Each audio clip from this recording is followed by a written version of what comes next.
Introducing our speaker today, who is Zubaida Mani Ewing, who is the founder and director of the Center for Peace and Global Governance, a virtual think tank and online forum that pools and proposes principled solutions to pressing global problems through publications, podcasts, lectures, workshops, and targeted consulting. She is an international lawyer with almost 2 decades of experience in private and government practice, both in England as a barrister at law and the United States as a licensed attorney. She is the author of numerous works, including Collective Security Within Reach, Building a World Federation, the Key to Resolving Our Global Crisis, Bridge to Global Governance, Tackling Climate Change, Energy Distribution, and Nuclear Proliferation, and The Alchemy of Peace, 6 Essential Shifts in Mindsets and Habits to Achieve World Peace. She also maintains a blog at collectivesecurity.blogspot.com that discusses current global issues and proposes principled solutions to those issues. She also has a live weekly video program on Facebook and YouTube entitled Reimagining Our World, which recordings can be found on the Center for Peace and Global Governance's YouTube channel. So thank you for being with us today and sharing your thoughts and experiences. And I turn the floor over to you. Thank you for that very gracious introduction. It's odd, you know, as you get older, you realize the truth that all these resumes don't actually matter. What matters is hopefully the quality of human being that you have become as you've undertaken whatever endeavors you have in life. So anyway, but thank you for that. I'm going to start sharing my screen now because I did prepare a PowerPoint presentation. I'm always torn about whether I should use one or not, but let's see, has that come through? Yes. Okay, awesome. All right, here we go. So building a world federation. This really is, as I was sharing with you a few minutes ago, an idea whose time I believe has definitely come. I want to start with a quotation from Robert Schuman, who was the foreign minister of France in 1950 in the aftermath of the Second World War. Here's what he said. World peace cannot be safeguarded without the making of, these are the words, creative efforts proportionate to the dangers which threaten it. I don't have a slide for you on that, but so we need to make creative efforts that are proportionate to the dangers that face us, right? And this is what I hope we are going to talk about doing today. So we need to start by understanding where we are now.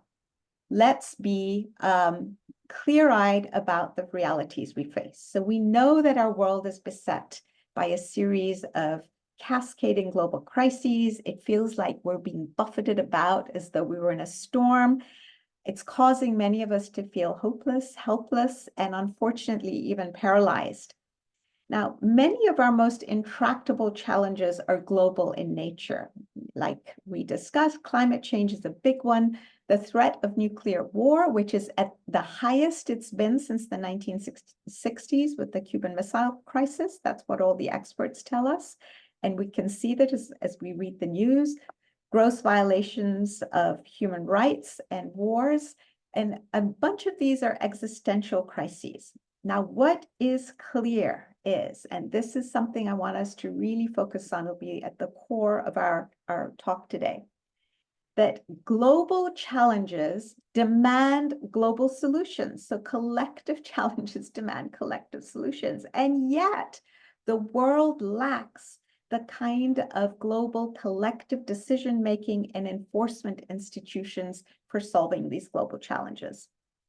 The global institutions we do have proven themselves manifestly incapable of solving the biggest challenges of our time. Again, the nuclear threat and climate change and many others. We saw what happened with the pandemic, and we see what's happening with our recurring global financial crises. There are a whole bunch of them. So Essentially, our system of global governance is primitive, as are our international laws, compared with the needs and challenges of humanity today. Now, I want to mention that I am going to weave in as I speak because Professor Mosquera was kind enough to tell me that you have been tasked with listening to the Ezra Klein podcast. I listened to it. It was a fabulous interview. And I'm going to weave some thoughts in there in the nature of kind of responses or comments to a couple of things that were raised there.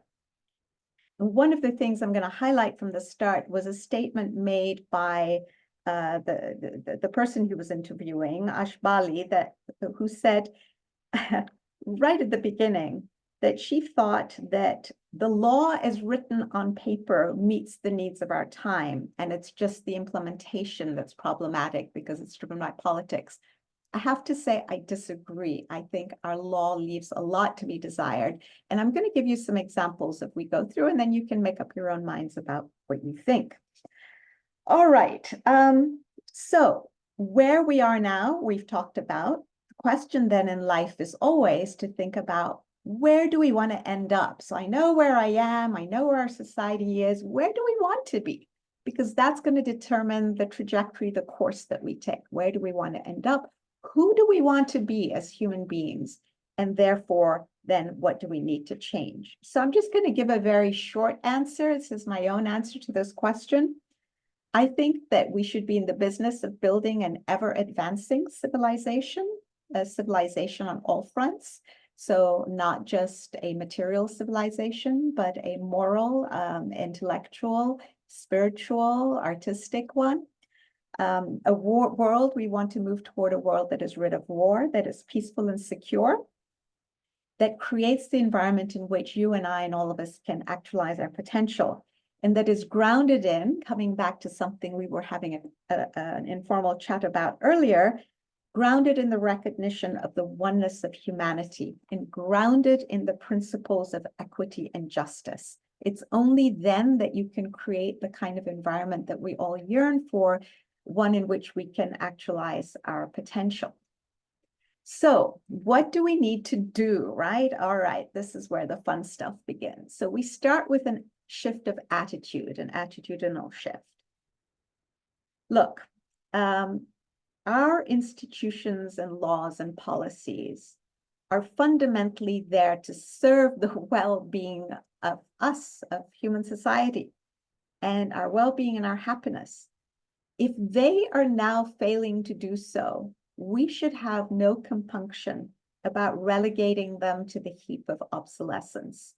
We live in a world that is subject to the law of change and decay, and I don't see any reason why our constitutions, our policies, our laws should be immune from the same. Once they have ceased to serve us in the form they're in, then we should be open and receptive to modifying them, sometimes discarding them and replacing them with something better.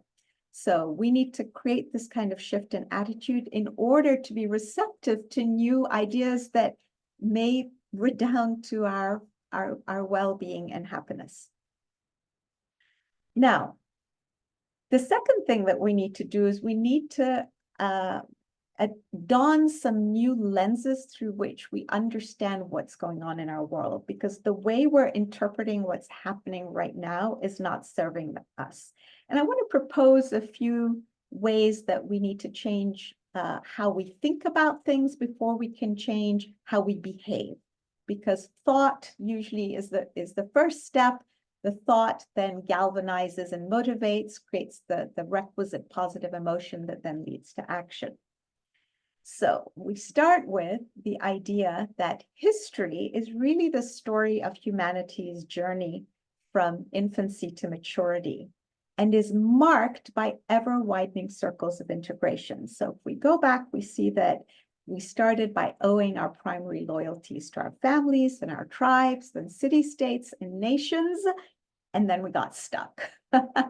Nationalism is still a force that has had its heyday, I believe, and is now hurting us more than it is helping us. There was a time for it, but that time has gone. The next inevitable stage in our evolution as a human race is to move towards the recognition that our primary allegiance should be to the world, to humanity as a whole, to the planet as a whole. And then we can have all these secondary allegiances, just like you can be a very good American citizen while also owing your loyalty to some football team or baseball team. The two are not incompatible with each other. Now, this movement towards integration has come in fits and starts. We've gone through, tremendous advances and reverses, and we continue to see the same. The danger right now, as I see it, is that we're stuck in this mode of nationalism. Actually, President Macron of France just gave a brilliant interview 2 weeks ago, I think it was now, in which he basically shared his own fears of the reversion to extreme forms of nationalism that, of course, then lead to autocracy. The two tend to go hand in hand. And he was very glum about the state of the world and the direction in which we're headed. But we need to basically raise our own consciousness and alert ourselves to the fact that the next inevitable stage, I deeply believe, is deeper integration, but we may have to learn some very harsh lessons before we get there. We may all need to be taken down a notch or two and have to eat some humble pie before we get there.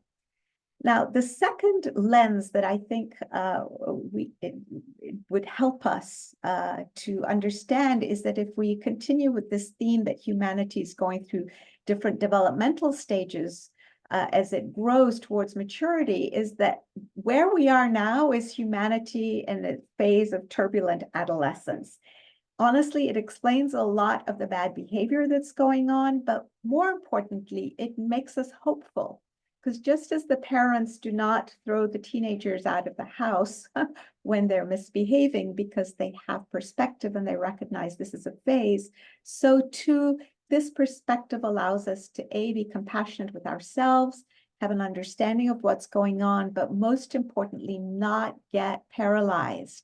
Continue to have hope and recognize that if we continue to work tirelessly towards building a better world, which is what we're all here to do, as Winston Churchill famously said, what is each of us here to do but to live a life and hopefully by the end of it have left the world a better place than we found it when we entered it. I think that is such a brilliant, when you start to look at the way these great statesmen thought, you see it's not about ideologies. It's not about whether they subscribed to capitalism or communism. It was the quality of human being they were, this idea that he wanted to leave the world a better place than he found it. This is what creates civilizations. Okay.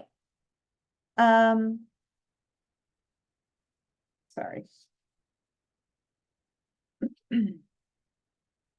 So as we work towards maturity, the other thing that happens when we're in a stage of adolescence is it's the period where we shed old ways of doing things and we develop new capacities, new ways of thinking, new tools, new capabilities that will serve us as adults. And this is what the human race needs to do. And we're going to discuss in specificity what that looks like. What exactly are we supposed to do to behave like adults? So the third lens is to understand something that we ended up discussing at the beginning here in our informal chat. Recognize the reality that we have become so interconnected and interdependent as a human race that humanity has in essence become like a single organism. The analogy we gave was that of the body, and that it doesn't make sense for one organ of the body like the liver to say to the kidneys, I don't care if you're diseased, I'm out for number one. Because we all sink or swim together, so to speak. We're mixing analogies here and metaphors, but that's okay. The reality is that if there's a part of the body that is ailing and we don't tend to it, it will fester and affect the whole body and potentially even kill the whole body. So what is the evidence for this? Well, it ranges from the sublime to the ridiculous. So let's look at the Fukushima disaster. Remember when the nuclear reactor, the tsunami came and it knocked out the electricity in the nuclear facility. And anyway, the core got too hot and there was a whole big disaster. and a lot of radioactive material eventually leached into the Pacific Ocean. Well, here we were. You were a surfer or bather on the west coast of California, and you say, that's in Japan, that's their problem, right? Not my problem. Well, wrong. Because a few months later, the cesium, which was a deadly radioactive component, was discovered in the waters off our west coast. So we now have regular monitoring that's done. That is just, so I said from the sublime to the ridiculous, that starts at the more ridiculous end. Let's look at something that we may consider a little more existential.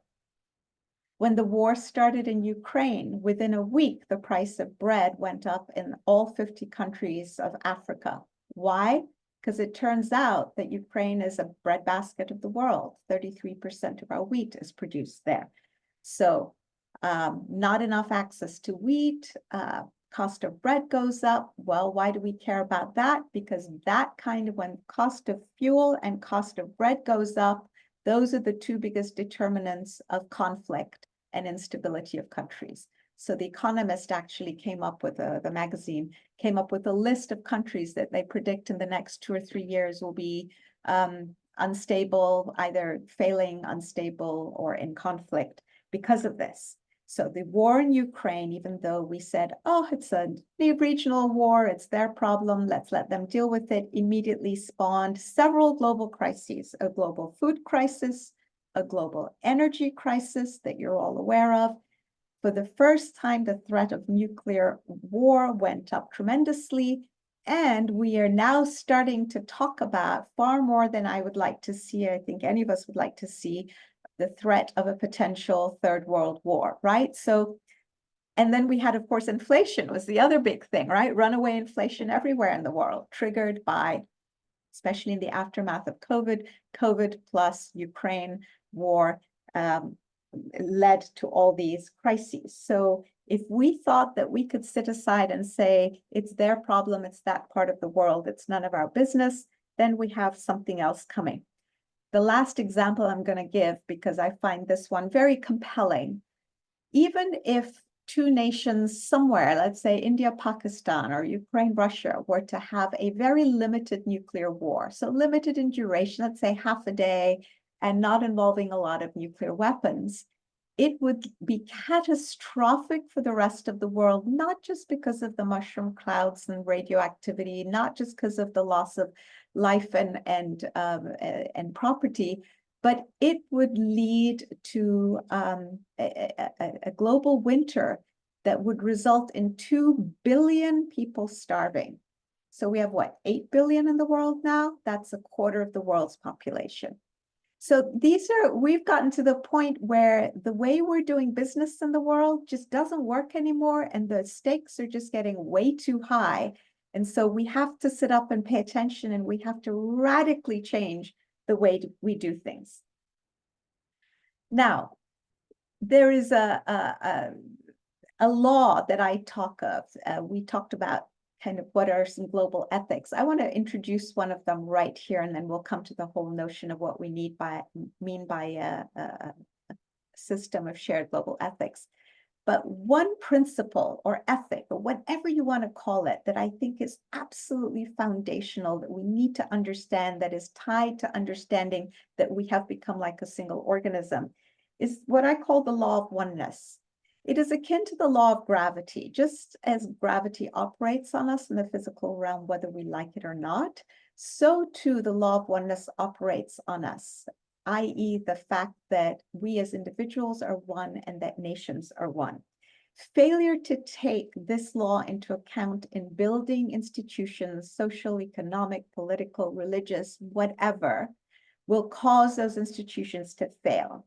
In my mind, it is no wonder that we see institutions around us starting to collapse and fail spectacularly, and nations and the way politics is done, the fragmentation we're seeing is because of the failure to take into account this particular law.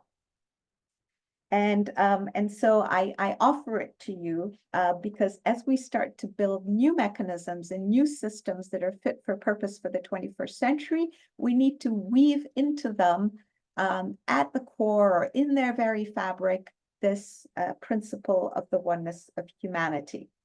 And just to kind of pique your interest a little, imagine building a new kind of Security Council in which you start with the premise that all nations are one. You could never, ever, ever give any nation the power of veto, because you can't say, oh, I think we're one and I respect you, but you know what? If 192 nations think we need to do X in order to achieve peace, but I respectfully disagree because it doesn't redound to my interest. That is a nonsensical approach in the kind of world we live in. Okay. Now, the fourth thing to understand is that our interconnectedness has caused a problem. It has made us prone to systemic risks. So just as in the body, the body is prone to systemic risks like cancer or other systemic risks, high blood pressure, diabetes, and so on. For us, our body has become risk prone to climate change, to pandemics, to the threat of nuclear war, to global economic crises. And again, we see that most of our more intractable challenges are global in nature, and yet we lack the collective decision-making institutions. There is a wonderful analogy given by one of the thinkers that I mentioned before. I think it was when we were chatting earlier. His name is Kishore Mahbubani. He was the Singaporean representative on the UN Security Council a number of years back, but he's also an academic, a politician. And he gives this beautiful analogy. He says, okay, guys, listen. And this is what I love when you get to the point.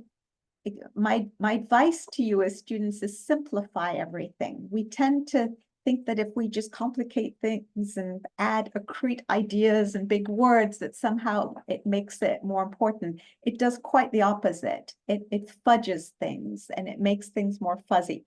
So here's the analogy. He says, it used to be that we lived in a world where we are 193 nations, like boats bobbing on the sea of international life. He says, however, because of our interconnectedness, we've now become a ship with 193 cabins. The problem, he says, is that even though each of the cabins is beautifully regulated internally, sometimes not so beautifully regulated, but let that be an aside, the ship as a whole is lacking a captain and a crew. So when we have major global crises, there's nobody at the helm of the ship to help us deal with it. I think that is a brilliant analogy. And honestly, if you take away nothing else from today's presentation, remember that analogy and what I propose it should lead to.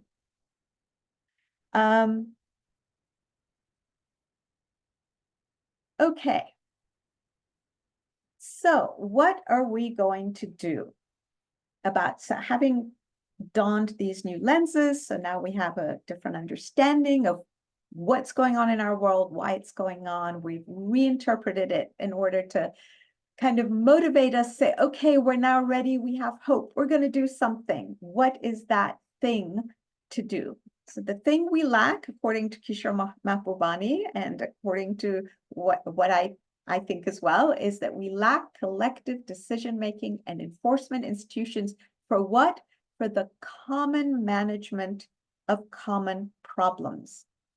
Common problems require common solutions. For that, you have to have the mechanisms in which you can have a global consultation that then leads to action that is binding. So what do we need to do? I think it's time to build a United States of the world. That's what I mean by a world federation. It is the only untried, but I believe viable solution. So the idea is to take the principles of federalism and put them to work for the good of humanity. If you're wondering what I mean by federation, let me quickly unpack it for you. It means each nation in the world would cede a modicum of its sovereignty to a world federal government in certain very narrow spheres, those spheres in which the only way to solve a problem is by doing it collectively. Climate change is a brilliant example. No one nation can solve climate change. No 5 nations, 10 nations, 20 nations, 50 nations, 80 nations can solve climate change. we all have to get on board and act together. So this is an area where you would grant sovereignty to this supranational body to solve the problem. Another one is nuclear proliferation. All other powers and authorities would continue to be vested in nation states who would have the autonomy to decide on all matters, you know, ranging from the local to regional to national. This kind of federal structure has the merit of balancing the legitimate needs and aspirations of smaller units, including nations, while also addressing the collective needs of the planet in an efficient, effective, and efficacious way. Now, doing this, I would just want to link it back, honors the reality of who we've become, those lenses that we donned, right? It's the next step in the process of integration. It's a profound expression of the principle of unity. It marks the next stage in our maturation process, moving on from adolescence, and it provides a mechanism for solving global challenges.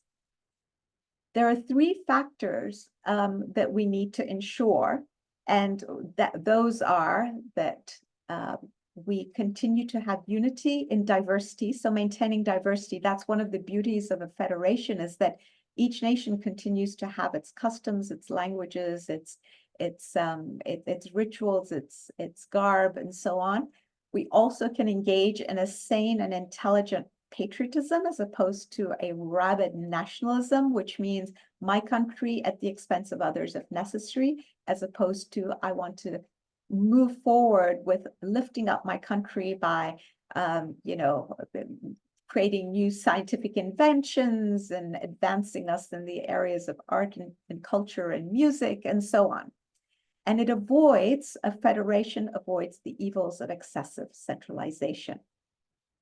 So let's unpack this a little more.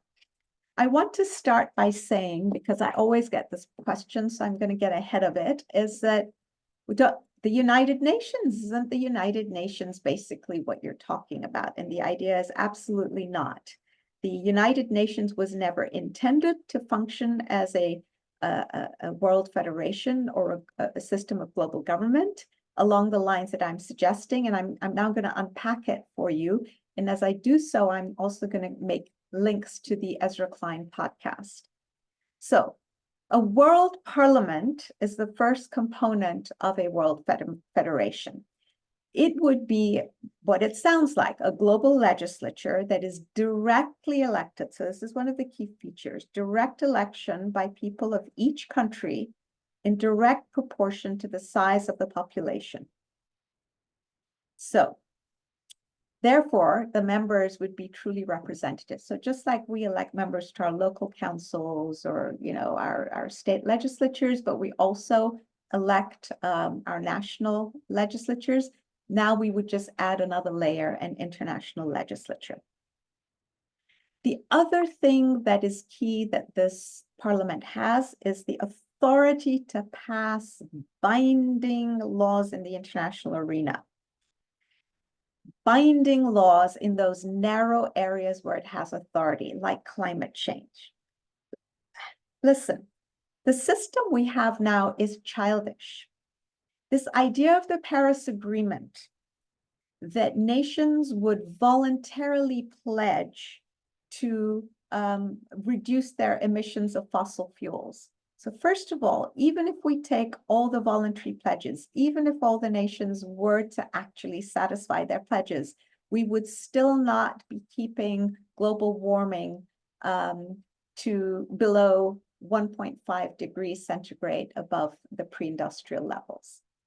We're already, I think, at 1.4 and something. We're almost at 1.5. The goal was to keep it at 1.5 until at least the year 2100, and that's certainly not happening. But we're not even fulfilling our pledges, as we see within each country as administrations come and governments come and go. Governments welch on the deal. We've done it in this country, flip-flop, go back and forth, and lose humanity crucial time.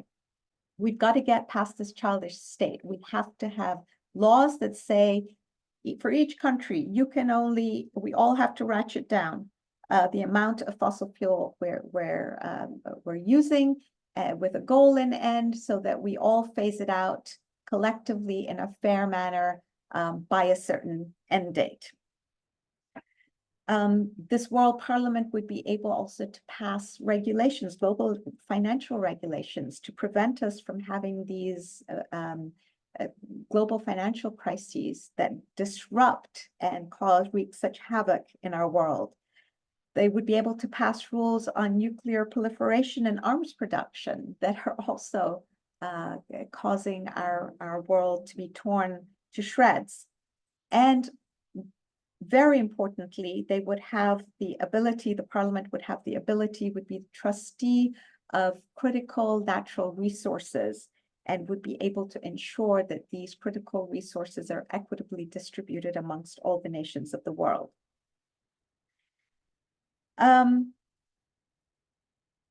Apropos of the Ezra Klein podcast, let me throw in an example of a kind of rule that I think a global parliament could pass that would help us.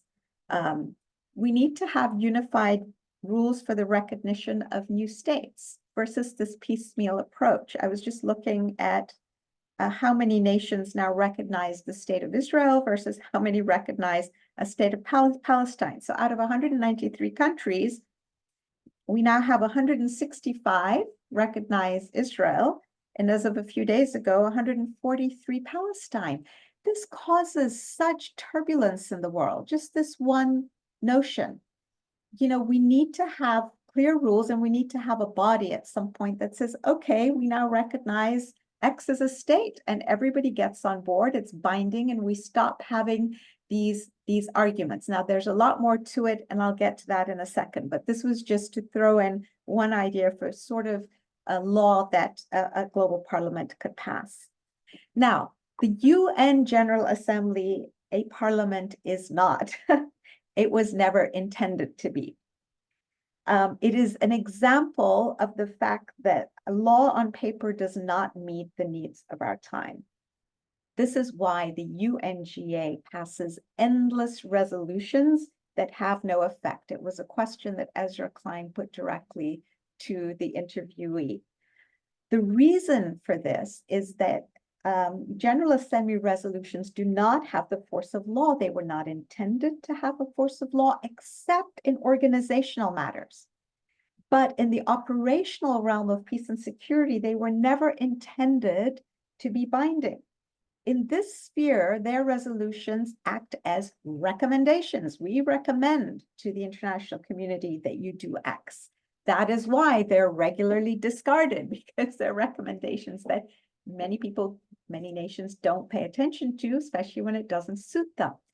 Now, because this way of doing business is not fit for purpose for humanity today, we have done what usually happens when you don't have a system that works. You start creating workarounds. So look at one of the workarounds that we've created over the years with the UN General Assembly. The UN General Assembly passes occasionally things that it calls declarations or determinations. What they essentially are decisions that, if rendered unanimously or almost unanimously at the General Assembly level, they create a presumption that the principles stated in the declaration have now become principles of customary international law. Customary international law is one source of international law. It has to do with the custom of states, how they behave, and their belief that they're behaving because they're bound to do so under international law. So it's kind of like a chicken and egg thing all in one. So how bizarre, right? So we don't have a system that works. We don't have a law that works on paper. So we've created this workaround that works in a very narrow sense. Now, imagine how different the story of Palestine might have been if in 1947, if we had a UN General Assembly that had been granted, that if we had a world parliament, let's put it that way, that had the power to pass binding laws. Imagine the resolution that they passed. It was resolution 181 in brackets 2, Roman numerals 2. it was a resolution that basically provided for a two-state solution. 55% of the land was to go to a Jewish state, and the other one was to for 45% for Palestinian state, and then an international zone was to be created for Jerusalem, Bethlehem, and some of the adjoining areas. Imagine how much bloodshed could have been avoided if humanity had acted more maturely, had developed the capacities and tools that are necessary for this stage in its development. So I wanted to throw that out as just something for you to think about. Now, another power that the parliament should have, we mentioned briefly, was to be the trustee of the world's critical resources. Right now, most of the world's wars are fought over acquisition of territory, border conflicts, and most of those border conflicts are fought because of the desire to access critical resources, oil, gas, so on. So you look at China's activities in the South China Seas and the East China Sea, trying to say these islands all belong to me, and therefore if they belong to me, then all the territorial waters around them that are rich in oil, gas, fish, and lots of other things all belong to me. This is the kind of behavior that we're talking about, and we see it everywhere in Africa and Asia, and you know, you name it, we have this problem. So this problem was resolved in Europe in the aftermath of the Second World War by the creation of the first institution that then, out of which then grew what we now know as the European Union. It is an amazing story. I'm not going to tell it now because we don't have time, but it is one of those instances. It's one of the evidences I provide when people say, oh, nations will never cede sovereignty to create whatever, fill in the blank. Yes, they will. They did in the aftermath of the Second World War. They ceded their sovereignty over what was the equivalent of oil and gas in their days, which was coal and steel, and they put it in the hands of a supranational body, the European Coal and Steel Community, which was to act for the benefit of all the nations that participated in it, as opposed to each nation maintaining control and acting in its own benefit. It's one of the great success stories of our time, something I think you guys should study. I've written about it extensively. The book Bridge to Global Governance is probably the best treatment of it, although I've also written about it in a tiny book that is from which I took the title of today's talk, which is Building a World Federation, the Key to Resolving Our Global Crises. As you can see, it's short and an easy read, but it covers this as well. World Parliament would also have the only right to use force collectively, using an international standing force that I will get to in a minute, using in accordance with laws that are predetermined, and all nations, meanwhile, would agree to not use force as a tool of international relations. And the last thing is that the parliament would have limited rights of taxation so that it could have resources for dealing with things like pandemics. And, you know, we needed to come up with all that equipment we needed in pandemics, and the vaccines and the masks and so on. And also for R&D, research and development, to find renewable sources of energy in our climate crisis, or to deal with relocation of refugees as we deal with climate adaptation. We need money for all of this, and we need to have a world parliament have funds in order to do this. The next body in a world federation is a world court. Nations are bound to have disagreements. We need them to be resolved amicably without resorting to war and violence. Now, two main components. The World Court that we have right now does not have compulsory jurisdiction, which is why we have found ourselves in these very bizarre situations, which I'll go into in a minute, again involving Israel and Palestine and Gaza and other countries as well, because there are lots of cases out there. Right now, here's how the system works. Any given state can choose to give the court jurisdiction. Jurisdiction is of three kinds, essentially. The court can have jurisdiction of their case if a nation says, I give you permanent jurisdiction. However, that means for all cases, except you can register reservations and say, all cases except the ones that happen 10 years from now. So I'll do this for the next 5 years or 10 years or not after that. So you can limit it by duration, or you can limit it to a certain category of disputes. So if you're flouting the rules when it comes to one kind of case, you can say, well, I don't give you jurisdiction to decide this kind of thing because I don't want to be hauled before the court. So as I say, again, it's very childish. The second jurisdiction is an ad hoc jurisdiction. So by special agreement, a nation state says, I will grant you jurisdiction just for the purposes of deciding this case. The third way of getting jurisdiction is if it's brought under a treaty, and the treaty itself, like the genocide treaty, has a clause, which it does, Article 9, that grants the court jurisdiction over all cases that are supposedly genocide in which the parties are involved. Now, let's just stop for a tick and consider we would never stand for such a system here at home, right? Imagine saying to a murderer, gee whiz, would you like to show up in court, or would you like to take a reservation, or just sit this one out? Well, what do you think the malfeasor is going to do? Is going to say, of course, I don't want to be taken to court. I don't recognize your jurisdiction. Or second point, having been brought to court and the court passing judgment, not being able to enforce it, saying to the murderer, well, we found you guilty of murder, but now here are the keys to the jail. Please walk yourself over and lock yourself in and stay there for 30 years. I mean, it's nonsensical. And yet this is exactly the way our international system currently works. So let's look at this case that South Africa just brought against Israel, claiming that it is committing genocide. Now, I remember some who looked at this and said, whoa, wait a minute, genocide? Seriously? You're never going to be able to, the definition of genocide is one thing. It's a very specific definition under international law. It's not the way we use the word. We bandied this word about very liberally nowadays, but we have to look at the definition of international law. And the problem with it is it's very hard to prove intent.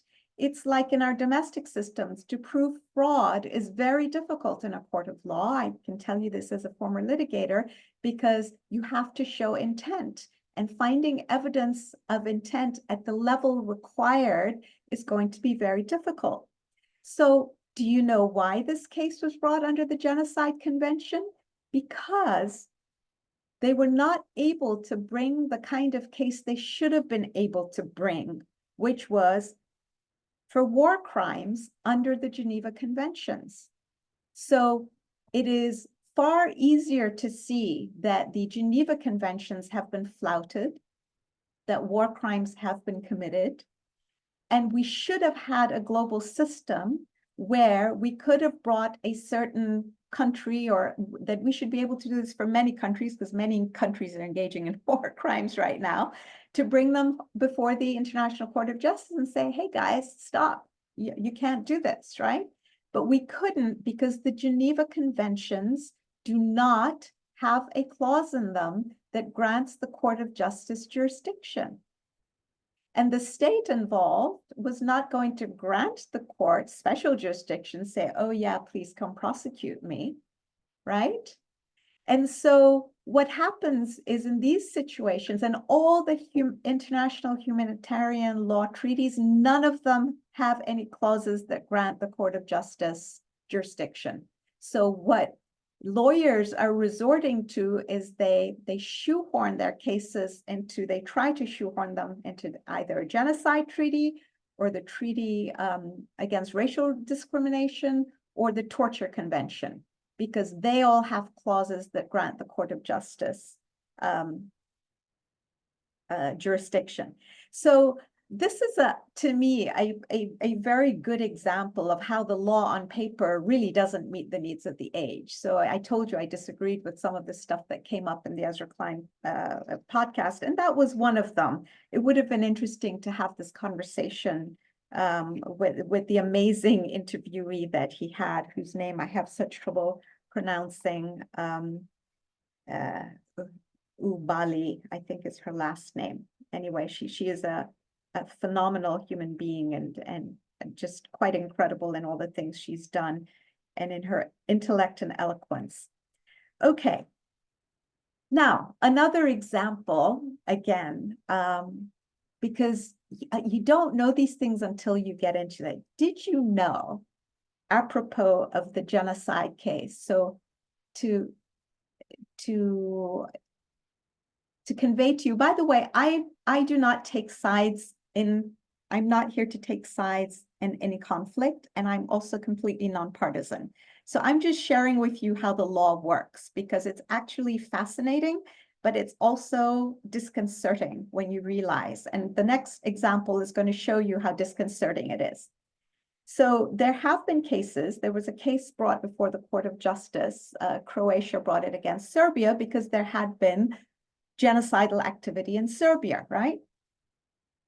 And the court did eventually pass judgment in that case. And here is what they concluded: that despite all the atrocities that were carried out, despite all the statements that we had about the leaders saying stuff that people thought, well, this is genocidal intent, the Court of Justice said that there was a difference between ethnic cleansing, which is what they said was going on in Serbia, and genocide. And that if you engage in ethnic cleansing, that doesn't rise to the level of genocide necessarily. And in that case, they found that no genocide had been committed. So you start to understand what I mean. I'm not just kind of spouting something because I prefer one nation over another. No, this is just how our law works. So if you're going to bring a case under the Genocide Convention, boy, that bar for proving it is going to be ridiculously high. And it's unlikely that you're going to be able to meet it, especially given the jurisprudence of the court in previous cases. All right. The last thing was the enforceability of judgments. Right now, Article 94 of the UN Charter says that decisions of the Court of Justice are binding. They're binding, but they're not enforceable. Why? Because we don't have a mechanism by which to enforce them. There are no marshals, there are no international police, there's no international standing force. So for instance, in 2022, the Court of Justice ruled in a case brought against Russia, Ukraine versus Russia, that Russia was to suspend military, it was ordered by the court to suspend military operations in Ukraine. Well, we all know how well that's gone, right?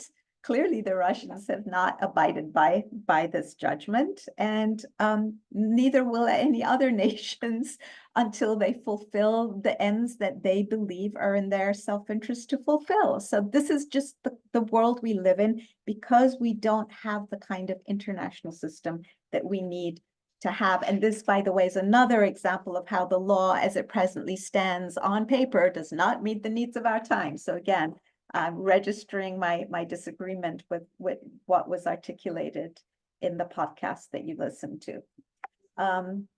Global executive, we need a global executive backed by a standing force. What would be the job of a global executive is to implement the international laws passed by the parliament and to enforce the judgments passed by the court.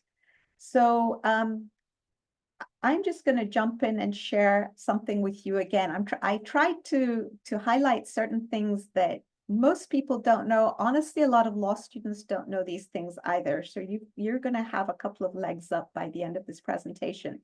Do you remember when the Security Council just a little while ago passed a resolution 2728, demanding a ceasefire for Ramadan and emphasizing the need for humanitarian assistance? And everyone said, all right, finally, we got 14 members of the Security Council to pass the resolution, and the US finally abstained.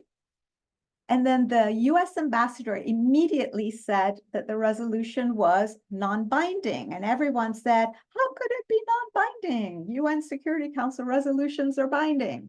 So what was that all about? Well, guys, I hate to tell you this, but the US ambassador, as a matter of law, was absolutely correct. Now, as a matter of common sense, it strikes us as completely nonsensical and honestly stupid, but this is the way the law is.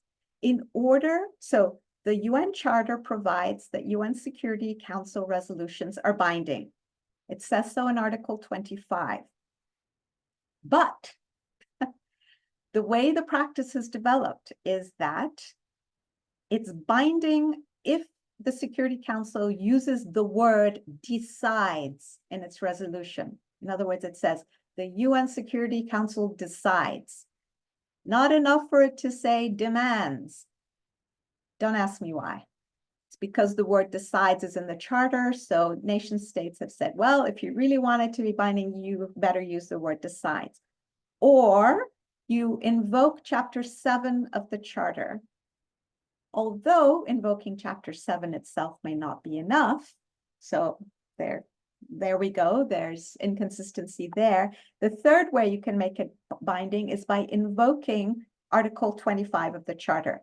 This resolution, 2728, passed in March 2024, neither used the word decides, nor did it invoke Article 25, and it certainly didn't invoke Chapter 7. And therefore, under international law, as it has been understood, it is a non-binding resolution. Imagine that. And here we are reading our newspapers and listening to news saying, whoa, finally, a binding UN resolution. Okay, last thing, a standing force. The world needs to create a standing force to which all nation states contribute troops and material and weapons so that it is a global force, all under the jurisdiction of this new system, this global federation, to act only for the benefit of maintaining peace in the world. That is the only way it's going to be used in accordance with clearly delineated rules to which all nations have agreed beforehand. So it's a rule-based system. Everybody signed on to it. It's not a coalition of people. It's not one hegemon that decides anything. It is the global system in consultation, sitting as a world parliament that comes up with these rules. And this force exists. Now, President Zelensky, when he addressed our Congress during COVID, I forget, a couple of years back, I don't know if any of you caught this, but he addressed the Security Council and he said, you guys are not doing your job. Your job is to maintain peace in the world. You can't do it, go home, stop picking up your paychecks. I thought he was quite blunt. And he said, but the world needs an agency or a mechanism in order to prevent war and to restore peace quickly. And he recommended the creation of what he called a U-24 that you see at the bottom of this slide. U-24, U stands for United for Peace, and 24 is 24 hours. And his idea was essentially a standing force that would be at the ready under international supervision. So as soon as anywhere in the world, somebody, the tanks start rolling into Ukraine, it kicks in. And within 24 hours, you nip the problem in the bud before it festers. I mean, honestly, guys, I don't care who made this recommendation. It's not the person, it's the idea. It is such a great idea. This is exactly the sort of thing that the world needs. So, he said, old institutions don't work, so we need new ones. So true. The last thing that our world needs, and this is the last bit on infrastructure, and we're getting close to the end here, is a system of collective security, a global system. So how would we do this? My proposal is you get a core group of the world's leaders who possess certain qualities of trustworthiness, people that we tend to kind of trust because we know that their only objective is to create peace in the world. Get together and arrive at a peace agreement for the world. And then go around and get all the other leaders to ratify it. Here are some of the key clauses that would need to show up in this agreement. Limiting the amount of arms that any state gets to keep to the amount necessary to preserve order within its borders. So we would need to have an international commission to study the quantity of arms each nation state would need to have in order to maintain order. President Woodrow Wilson incorporated this in his 14 points. One of his 14 points was reduce arms, agree not to resort to war, and reduce arms to the amount necessary to keep order within our borders and to give all rights to make war to the League of Nations. We never implemented it, but it was one of his 14 points. It was a great idea then, and God knows we desperately need it now. And he predicted that if we didn't actually implement this, that we would within a generation have a second world war. And he was right. We had a second world war. And I predict that we will have a third world war if we don't get with the program and create such a system.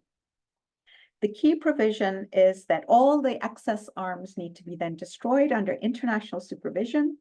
All nuclear arms need to go. No one can have nuclear arms. There's no reason for anyone to have nuclear arms.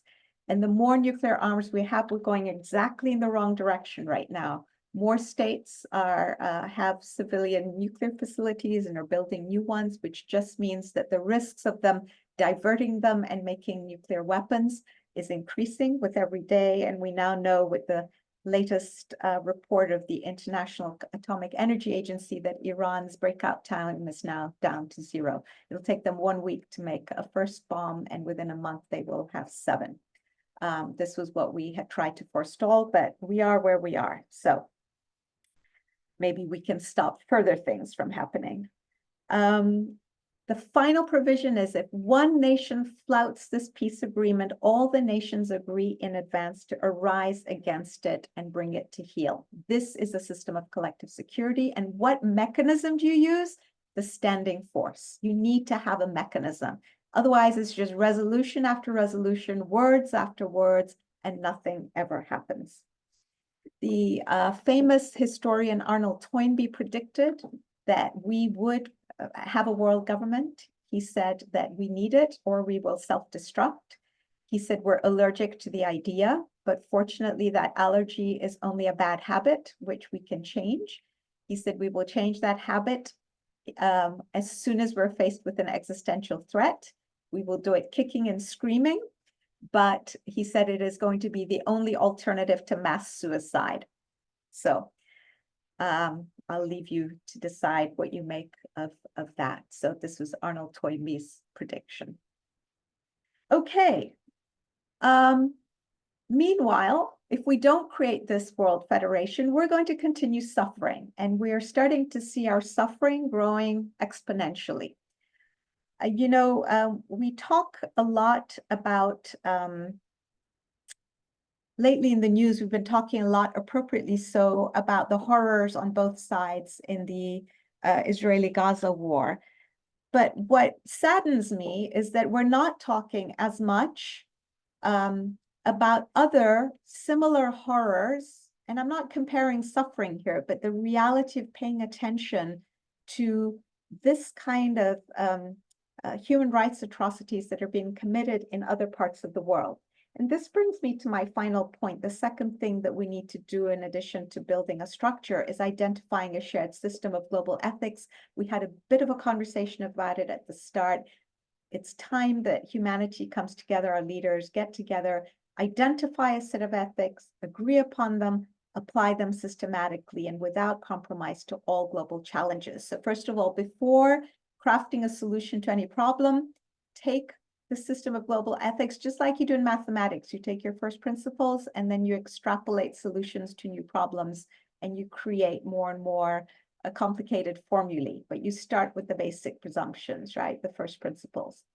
The second thing is as we build these systems, new systems of governance, the World Parliament, World Executive Standing Force, we weave into them, into their fabric, these global ethics. So why is it important? For solving global challenges, so we solve the problem at root, as we discussed earlier, so we don't sow the seeds of the next disaster in the solution that we're crafting. We talked about the Mujahideen becoming the Taliban of the future. Another one, we armed Saddam Hussein against Iran, and then we had to go to war against him because, at the time we thought Iraq was better than Iran exporting her revolutionary zeal to the Middle East. So we picked a side. That was short-term thinking. But this guy was using chemical weapons against his people. Where did we think it was going to go? Well, it went where it went, and then we had to go in and fight a war. So this is all part of the using a principled approach to solving global problems. Also, so that solutions in one area don't undermine solutions in others. So very often we've been willing to sacrifice, say, our human rights goals in order to have allies in the fight against terrorism, or in order to have access to oil, or for some other reason. So again, this expediency has been the order of the day as opposed to a principled approach. And then lastly, and finally, why weave it into these global systems? Because look at us, at the inordinate focus that we're putting on one conflict in the Middle East. Meanwhile, in the Democratic Republic of Congo, do you know how many have been killed? 6.5 million have been killed and 7 million displaced over 10 years. Have we pipsqueak? We don't seem to be very much bothered by it. Why not? Because we're not applying the principle of equity, of justice. We're not applying the principle of oneness. We're not applying the principle of the only way you can assure the advantage of the part is by assuring the advantage of the whole human race. Look at Sudan. Since April of last year, 1 year, in 1 year, how many have been displaced? 9 million have been displaced in 1 year. 9 million. So if we're going to create a hue and cry about these unacceptable levels of atrocity, we need to be doing it for all our brothers and sisters everywhere in the world. Myanmar, 800,000 people, Rohingya, pushed out into Bangladesh. Women raped, villages burnt, pillaged, torture. 800,000 into Thailand, 800,000 into Bangladesh. Are we seeing protests or whatever about that? No. So we need to be, I think, if we want to create a better world, what we need to be doing is pushing our leaders for the creation of a global system that is grounded in principles of justice, equity, oneness, and so on, recognizing that nationalism has had its heyday. That's what we need to have, because that will take care of all of these problems. We will nip them. First of all, we'll forestall a lot of them. We will stop them from happening. And when they happen, we'll actually be able to deal with them. And we won't politicize them. And we won't need to entrench ourselves into positions on every side. We will recognize that we're all human beings. We're all protagonists on a common journey towards a common destination. We all want the same things, whether we're Russian or Ukrainian or Palestinian or Israeli. We all want to have education for our children, to be able to access healthcare, to be able to live without worrying about being blown up or having a sniper hit us, or we want to have food and clean water and to be able to develop our potential. So this ties into something in the podcast where there was this statement that the professor made that UN architecture prioritized peace over justice. And I think this is just a misunderstanding of how peace can be ensured. The indispensable foundation is justice. Okay, so time is of the essence. We need to get moving because otherwise we will suffer way too much. And if you, I'm going to skip this. If you want to learn more, feel free to pick up Building a World Federation, the Key to Resolving Our Global Crises. That is on Amazon. Or tune in to Reimagining Our World. It's a free podcast, video podcast on YouTube. It's been a pleasure to be with you. Thanks for your patience. I am now going to stop sharing. So Vega, I think the students need to run to a different class. And so I think some of us, or I can stay here for a few more minutes because we need to hand in the room. and to make it possible for people to ask any questions if they have to, but the students still have to go. At this time. I just want to say if anybody in the audience has a question, if you could unmute yourself and ask your question, that would be fine. We can do it for about 10-15 minutes. So that you have the opportunity to talk. I don't know if Brad, if you can stay, I can stay. Yeah. Okay. I had a very quick question, if nobody's asking one, that has to do with metaphors.